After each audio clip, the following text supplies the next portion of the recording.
ये है talks news network और आप देख रहे हैं पॉलिटॉक्स, राजनीति का कच्चा चिट्ठा। पश्चिम बंगाल में मुख्यमंत्री ममता बनर्जी और उनके साथ राज्य के मुख्य सचिव के पीएम मोदी की मीटिंग में देरी से आने और दस्तावेज देकर निकल जाने के बाद छिड़ा विवाद थमने का नाम नहीं ले रहा है। केंद्र सरकार द्वारा मुख्य सचिव अल्पन बंदोपाध्याय का तबादला दिल्ली करने के आदेश को दरकिनारा कर बंदोपाध्याय के दिल्ली नहीं जाने पर केंद्र द्वारा बंदोपाध्याय को कारण बताओ नोटिस जारी किया गया है। तृणमूल कांग्रेस ने दावा किया है कि हाल ही में सेवानिवृत्त हुए पश्चिम बंगाल के मुख्य सचिव अल्पन बंदोपाध्याय को केंद्र की ओर से भेजा गया कारण बताओ नोटिस अवैध है। टीएमसी के सांसद सुखेंदु शेखर राय ने आपदा प्रबंध अधिनियम की धारा 51B के उल्लंघन के लिए भेजे गए नोटिस को अमान्य बताते हुए कहा कि किसी प्रावधान के उल्लंघन का सवाल ही पैदा नहीं होता है। सुखेंदु शेखर राय ने ट्वीट करते हुए कहा कि बंगाल के पूर्व सचिव को भेजा गया कारण बताओ नोटिस सिरे से अमान्य है, क्योंकि उन्हें आपदा प्रबंध अधिनियम की धारा 51A या B के तहत कोई निर्देश जारी ही नहीं किया गया था, लिहाजा उल्लंघन का सवाल ही नहीं पैदा होता। प्रतिशोध की ऐसी शर्मनाक हरकतें करना बंद कीजिए। आपको बता दें, पीएम मोदी के यास प्रभावित इलाकों के दौरे के बाद वापस दिल्ली लौटते ही केंद्र सरकार ने आदेश जारी कर 28 मई की रात को अल्पन बंदोपाध्याय की सेवाएं मांगी थी और वरिष्ठ आईएएस अफसर को सोमवार सुबह 10 बजे दिल्ली में कार्यभार संभालने को कहा था, लेकिन उन्होंने दिल्ली नहीं आने का फैसला लिया।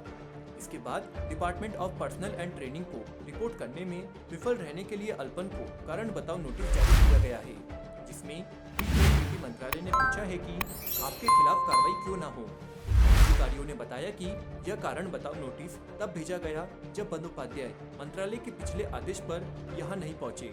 सोमवार सुबह 10 बजे उन्हें दिल्ली के नॉर्थ ब्लॉक स्थित DOPT में रिपोर्ट करना था, लेकिन उन्होंने केंद्र के आदेश को ताक पर रख दिया और सुबह 10 बजे तक मुख्य सचिव अल्पन ने दिल्ली रिपोर्ट नहीं किया।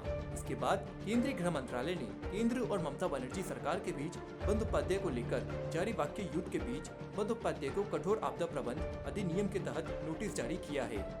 इस मामले में दोष सिद्ध होने पर उन्हें 2 साल तक कैद की सजा हो सकती है। मंत्रालय के एक अधिकारी ने मंगलवार को बताया कि बंदोपाध्याय को सेवानिवृत्त से कुछ घंटे पहले सोमवार को केंद्र सरकार के आदेश का पालन करने से इनकार करने की वजह से नोटिस जारी किया है। सरकारी अधिकारी के अनुसार केंद्र सरकार के आदेश का पालन से इनकार करना आपदा प्रबंध अधिनियम की धारा 51B का उल्लंघन होता है। मंत्रालय के अधिकारी ने बताया कि बंदोपाध्याय से 3 दिन के अंदर नोटिस का जवाब देने को कहा गया है।